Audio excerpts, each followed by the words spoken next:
नमस्कार. आज आपण एका वेगळ्या विषयावर चर्चा करणार आहोत. केंद्रीय कृषी मंत्री शिवराज सिंग चौहान यांनी 1 ते 30 जून 2026 या काळात देशासाठी खेत बचाओ अभियान जे आहे ते घोषित केलेलं आहे. आपण मराठीत याला शेत वाचवा मोहीम असं म्हणू शकतो.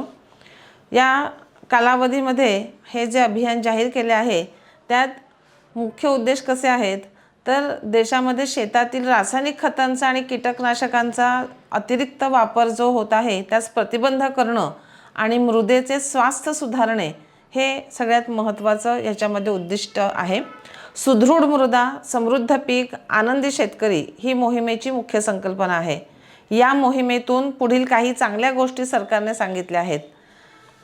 रासायनिक खतांचा संतुलित आणि विवेकपूर्ण वापर करणे, हवामान संबंधित आव्हानांचा सामना करण्यासाठी शेतकऱ्यांना योग्य वेळी योग्य सल्ला देणे, बाजारभावानुसार पीक पद्धती निवडीचा सल्ला देणे, टंचाई असणाऱ्या भागात कमी पाण्याची पिके कशी घ्यावी याची माहिती देणे, विविध कृषीविषयक योजना गावांपर्यंत पोहोचवणे, मृदा परीक्षणावर या मोहिमेमध्ये विशेष भर देऊन मृदा स्वास्थ्य कार्डानुसार संतुलित घटकांच्या वापराबाबत जागृती निर्माण केली जाईल.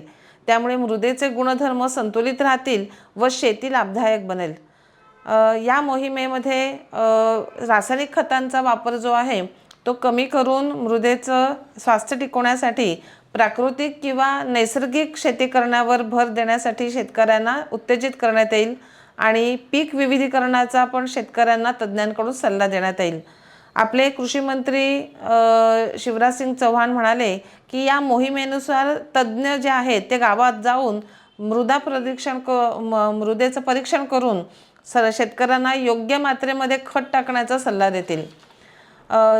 या मृदेमध्ये ज्या घटकाची कमी आहे ते तज्ज्ञांकडून सांगितलं जाईल आणि अनावश्यक खत वापर टाळणे हे या तज्ज्ञांच्या सल्ल्यामुळे शक्य होईल. जैविक किंवा हरित खताचा वापर करणे, एकीकृत पोषक तत्व प्रबंधन म्हणजे INM ला लागू करणे की ज्यामुळे मृदेचे स्वास्थ्य वाढेल असा सल्ला या अभियानाच्या अंतर्गत तज्ज्ञ देतील असे कृषी मंत्री म्हणाले आहेत. रासायनिक खते व कीटकनाशकांच्या अतिरिक्त वापराने मृदेचा पोत आपला बिघडत आहे. मृदा चांगली तर शेती चांगली आणि शेतकरी सुखी तर देश मजबूत. म्हणून सेव्ह लँड लिव्ह लॉंग असे सरकार म्हणते. या शेत वाचवा मोहिमेत शेतकऱ्यांना जागृत करण्यासाठी सरकारसोबत ICAR कृषी वित्त विभाग देखील सहभागी आहे. कृषी मंत्री म्हणाले की शेत वाचवा अभियान हे पंचायत राज स्तरापासून ते केंद्र स्तरापर्यंत असे खालून वर राबवले जात आहे आणि लोकप्रतिनिधी जे आहेत त्या लोकप्रतिनिधींनी यामध्ये सक्रिय सहभाग वाढवणे, स्थानिक पातळीवर मशीन व संसाधनाची उपलब्धता करून देण्याची अपेक्षा सरकारने या वेळेला व्यक्त केलेली आहे. या मोहिमेसाठी कृषी विज्ञान केंद्रे ही मुख्य समन्वयक आहेत. 1600 पथकं या अभियानासाठी तयार केली आहेत. खतांचा अतिवापर करणाऱ्या देशातल्या 500 जिल्ह्यांसाठी अधिक विशेष पथक तयार केलेली आहेत. महाराष्ट्राचा आपण जर विचार केला तर देशातील उच्च खत वापर करणाऱ्या 246 जिल्ह्यांमध्ये हिंगोलीचा समावेश होतो आणि तेथे स्फुरद ह्या घटकाचा वापर जास्त होतो खतांमध्ये. तो 25% कमी करून शेणखताचा वापर करण्याचा सल्ला तज्ज्ञांनी दिलेला आहे. म्हणजे अशाच पद्धतीचा सल्ला देण्याचं काम जे आहे ते अनेक जिल्ह्यातील अनेक शेतकऱ्यांपर्यंत दिले जातील. आता आपण जर बघितलं तर आपल्या देशामध्ये जवळपास 60 दशलक्ष मेट्रिक टन इतका रासायनिक खतांचा वापर दरवर्षी करण्यात येतो आणि खत वापरामध्ये म्हणून भारत हा जगात दुसऱ्या क्रमांकाचा देश आहे अशी आकडेवारी सांगते. आणि त्याचबरोबर भारत जगातील 3ऱ्या क्रमांकाचा सर्वात मोठा उत्पादक देश आहे. आता हा उत्पादक देश जरी असला तरी आपल्या खताची जी गरज आहे ती पण खूप जास्त आहे आणि म्हणून उर्वरित जे खत आहे ते आपण आयात करतो. म्हणजे 500 TMT खतांची देशात निर्मिती होते आणि बाकीची गरज जी आहे ती आयात करून भागवली जाते. इराण अमेरिका युद्ध चालू आहे त्या पार्श्वभूमीवर होर्मुझच्या सामुद्रधुनीतून जे काही जहाजं येतात तर पेट्रोलजन्य पदार्थ त्याचबरोबर आपल्या रासायनिक खतांसाठी आवश्यक असलेले जे घटक आहेत तर त्याची पण कमतरता निर्माण झाल्यानंतर आपल्या देशामध्ये आज पुन्हा एकदा भारताचा जो परंपरागत शेती करण्याचा जो काही प्रकार आहे तर त्याची आपल्याला आज नक्कीच गरज भासत आहे. जमीन म्हणजेच लँड आणि यावरील साधारणतः 30 सेंटीमीटरचा जो सुपीक मातीचा स्तर असतो त्याला आपण खऱ्या अर्थाने मृदा असं म्हणतो. आणि हीच मृदा महत्त्वाची असून यामध्ये सर्व पोषक द्रव्ये असतात. हा स्तर जो आहे तो समृद्ध, संतुलित आणि सुदृढ ठेवून मृदा संरक्षण करणे आवश्यक आहे. या स्तराचा आम्लविम्ल निर्देशांक म्हणजे pH ज्याला आपण सामो म्हणतो, तर तो संतुलित असणं आवश्यक आहे. मृदेचा स्तर जो आहे तो चांगला व्हावा किंवा मृदेचं स्वास्थ्य चांगलं राहावं याच्यासाठी मृदेमध्ये जी पोषक द्रव्य असतात तर ती पिकांच्या वाढीसाठी खूप आवश्यक असतात. आणि ती महत्त्वाची पोषक द्रव्यांना कृषी भाषेमध्ये NPK असं म्हणतात. N म्हणजे नायट्रोजन म्हणजे नत्रयुक्त, त्यानंतर P म्हणजे फॉस्फरस म्हणजे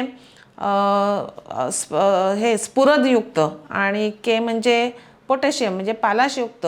तर अशी ही द्रव्ये जी आहेत ही पिकांसाठी आवश्यक असतात. प्रत्येक पिकाची गरज वेगळी असते. त्या ठिकाणचं हवामान, त्या ठिकाणी मृदेचा जो गुणधर्म आहे तो, उपलब्ध असलेली खतं आहेत, उपलब्ध असलेलं पाणी आहे, त्यानुसार त्या हवामानानुसार त्या ठिकाणी पिकांची शिफारस जी आहे ही कृषी तज्ज्ञांकडून केली जाते. परंतु शेतकऱ्यांना कधीकधी हे NPKचं योग्य प्रमाण असलेलं खत जे आहे ते कोणतं आणि कसं टाकावं या बाबतीमध्ये त्यांची अनभिज्ञता असते. आणि म्हणून अवाजवी किंवा अनावश्यक अशा पद्धतीची जी खतं आहेत ही शेतकऱ्यांकडून दिली जातात आणि त्याच्यातून उलट मृदेचं खूप मोठ्या प्रमाणावर नुकसान होतं. आणि म्हणून हे टाळण्यासाठी या मोहिमेमध्ये तज्ज्ञांचा सल्ला जो आहे हा महत्त्वाचा समजलेला आहे. आपण जर बघितलं तर भारतात जवळपास 50% जमीन ही कृषीसाठी वापरली जाते. तर त्याच्यामध्ये पिकं आणि पशुपालनासाठी त्या जमिनीचा वापर होतो. आणि बिगर कृषी जमीन जी आहे त्याच्यामध्ये वन, चराऊ भाग जो आहे तो, कुरणं आहेत किंवा मानवी वसाहती, रस्ते, लोहमार्ग असा जो संपूर्ण जमिनीचा भाग आहे तो या कारणासाठी बिगर कृषी म्हणून आपण समजलं जातो. आपल्या देशामध्ये विशेषतः 3 महत्त्वाचे हंगाम आहेत. एक खरीप, एक रब्बी हंगाम कृषीचा पिकांचा आणि तिसरा म्हणजे उन्हाळी पिकांचा. आता निसर्ग आणि पर्यावरणाचे व्यवस्थापन आपल्याला 2 प्रकारे करायचं असतं. एक म्हणजे संवर्धन पद्धती आणि दुसरी म्हणजे संधारण पद्धती. संवर्धन पद्धतीमध्ये काय असतं की निसर्गामध्ये आहे ते मानवी हस्तक्षेपाशिवाय जतन करणं. आणि संधारण पद्धतीमध्ये काय असतं तर ऱ्हास होणाऱ्या नैसर्गिक गोष्टी मानवी प्रयत्नाने संरक्षित करणं, जतन करणं किंवा त्याच्यामध्ये सकारात्मक सुधारणा करणे किंवा वाढ करणे होय. आता मृदेचं संवर्धन आणि संधारण करणे आज गरजेचं आहे. आपण जर बघितलं म्हणजे आधी जो उल्लेख केलेला आहे त्याप्रमाणे भूपृष्ठावरील सर्वात वरचा जो मातीचा पातळ थर आहे त्याला आपण मृदा असं म्हणतो. आणि ही मृदा जी आहे तीच आपल्याला पिकांच्या वाढीसाठी आवश्यक असते. मूळ खडकाचे घटक तसंच वनस्पती आणि प्राणी यांचे वर्षानुवर्ष अनेक अवशेष जे असतात त्याचं विघटन होऊन हा मृदेचा जो स्तर जो आहे तो तयार होत असतो. आणि पिकांच्या वाढीसाठी ही सगळ्यात सुपीक जमीन असं आपण त्याला म्हणतो. आपण जे बघतोय की हा असा जो शास्त्रीयदृष्ट्या मृदाच्छेद असतो त्याच्यातला हा जो वरचा स्तर असतो हा स्तर हीच खऱ्या अर्थाने पूर्णतः मृदा आहे. याचा अगदी हा जो वरचा थर आहे त्याला तो ह्या ह्युमसपासून बनलेला असतो. जो आपण उल्लेख केलेला आहे की मूळ खडकाचे घटक, वनस्पती आणि प्राणी यांचे जे विघटन झालेले अवशेष, तर ह्याच्यापासून हा ह्युमस जो आहे तो सगळा बनलेला असतो. आणि या थरामध्ये सेंद्रिय घटक द्रव्यांचे प्रमाण जे आहे ते जास्त असते. आणि सरासरी या थराची जी जाडी असते ती 30 सेंटीमीटर असते.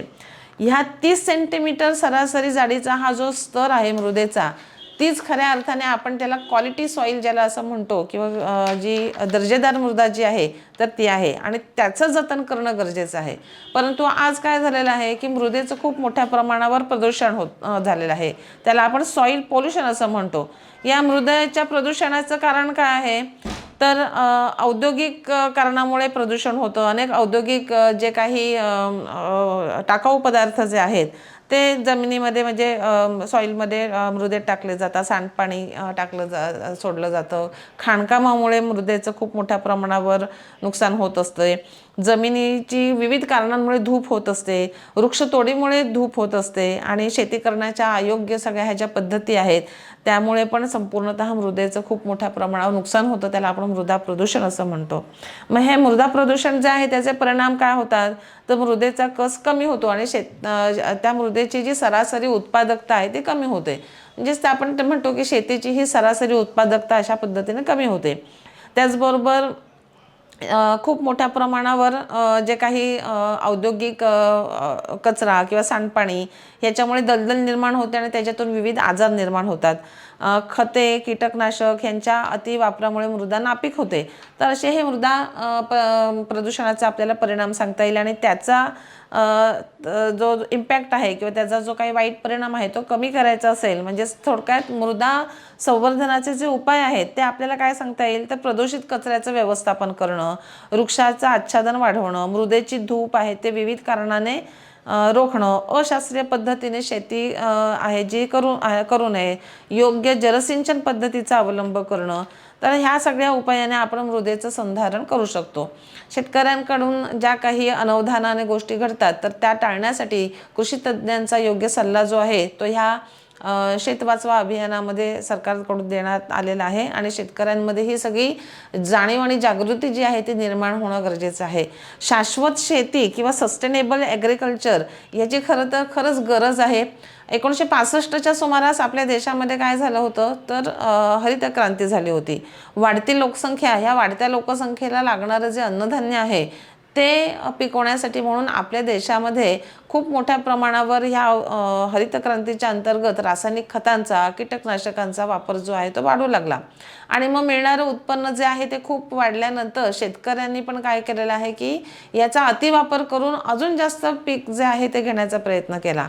ह्याच्यातून आपली जी भारताची परंपरागत शेती पद्धती जी आहे की जी शास्त्रीयदृष्ट्या आणि आरोग्यासाठी अत्यंत चांगली होती, तर ती पद्धती हळूहळू मागे पडली आणि मग म्हणूनच ह्याच्यातून अशा शेतीच्या वेगवेगळ्या समस्या निर्माण झाल्या आणि जे काही उत्पन्न निघते त्याच्यातून मोठ्या प्रमाणावर कॅन्सरसारखे आजार जे आहेत ते पण ह्यामुळे रासायनिक खतांच्या अतिवापरामुळे वाढू लागलेले आहेत. आणि म्हणून शाश्वत शेती जशी महत्त्वाची आहे तसंच सेंद्रिय शेतीकडे पुन्हा एकदा शेतकऱ्यांचा कल जो आहे तो वाढलेला आहे आणि ती आज आरोग्याच्या दृष्टिकोनातून काळाची गरज बनली आहे. म्हणजे हरितक्रांतीपूर्वी किंवा रासायनिक खतांचा आणि कीटकनाशकांचा वापर होण्यापूर्वी आपल्या भारतामध्ये वर्षानुवर्ष परंपरागतरित्या शेणखताचा आणि नैसर्गिक संसाधनाचा वापर करून ज्या पद्धतीने शेती केली जात होती आणि त्याच्यामध्ये विशेषतः हायब्रिड बियाणे न वापरता आपली जी देशी वाण किंवा देशी बियाणं होती त्याचा वापर करून जी शेती केली जात होती तशाच शेतीची आज पुन्हा गरज आहे. तीच खऱ्या अर्थाने सेंद्रिय शेती होय. तर आधुनिक किंवा हायब्रिड बियाणे जी आहेत ती वाढली तर आणि परंपरागत जी बियाणं नष्ट झालेले आहेत तर त्याचा एकदा पुन्हा अगदी जाणीवपूर्वक वापर करणं गरजेचं आहे. आणि ह्या रासायनिक खतांच्या अतिवापराने आरोग्यावर जे दुष्परिणाम होतात तर ते नष्ट करण्याच्या दृष्टिकोनातून सेंद्रिय शेतीकडे वळून शेणखत, कंपोस्ट खत, कोंबडी किंवा शेळी मेंढी ह्यांचं लेंडी खत, हिरवळीचं खत जे आहे ह्या सगळ्यांचा वापर करणं गरजेचं आहे. हिरवळीच्या खतामध्ये अगदी जाणीवपूर्वक चारा पिकांची लागवड करणं, त्याचबरोबर विविध पिकांचे जे काही उर्वरित भाग जे असतात शेतांमध्ये तर त्याच्यापासून हिरवळीचं खत जे आहे ते तयार केले जाते. कीटकनाशक म्हणून जे काही वापरले जातं त्याच्याऐवजी बीजामृत, जीवामृत, अमृत पाणी, पंचगव्य, दशपर्णी, वेगवेगळे अर्क ह्या सगळ्यांचा वापर करून आपण आपलं जे सेंद्रिय शेतीचं जे प्रमाण आहे ते आरोग्याच्या दृष्टिकोनातून देशामध्ये वाढवणं गरजेचं आहे. जैविक पीक संरक्षण देऊन पिकांच्या अन्नद्रव्याचे व्यवस्थापन करणं आवश्यक आहे आणि तरच आपली देशातील जी शेती आहे ती पुन्हा एकदा सुजलाम आणि सुफलाम होईल आणि देश जो आहे तो ह्या शेती पिकाच्या मार्फत लोकांचं आरोग्य जे आहे ते पुन्हा एकदा सुदृढ करण्याच्या दृष्टिकोनातून जमिनीचं आरोग्य म्हणजेच ह्या मृदेचं आरोग्य जे आहे ते सुदृढ करणं गरजेचं आहे. आणि त्यासाठी ही 1 ते 30 जून 2026 या काळामध्ये आपल्या केंद्रीय कृषी मंत्रालयाने ही जी खेत बचाव अभियान म्हणजे आपण मराठीतून त्याला शेत वाचवा मोहीम जे केलेले आहे त्याला सर्व शेतकऱ्यांनी खरं तर पाठिंबा दिला पाहिजे. हे सगळे मुद्दे जे आहेत ते स्पर्धा परीक्षेच्या सर्व परीक्षांसाठी उपयुक्त आहे. UPSC आणि MPSCच्या मुख्य परीक्षेसाठी भूगोल आणि कृषी आणि त्याचबरोबर पेपर नंबर 3 मध्ये ह्या सगळ्या मुद्द्यांचा डिस्क्रिप्टिव्ह उत्तरासाठी तर नक्कीच समावेश होतो. निबंधासाठी हा विषय अत्यंत महत्त्वाचा आहे आणि याच्यामध्ये पण बरेचसे MCQ साठी आवश्यक असे सगळे मुद्दे जे आहेत तेही आपण बघितलेलेच आहेत. तर सर्वांनी ह्या विषयाचा अजून चांगला अभ्यास करावा. धन्यवाद.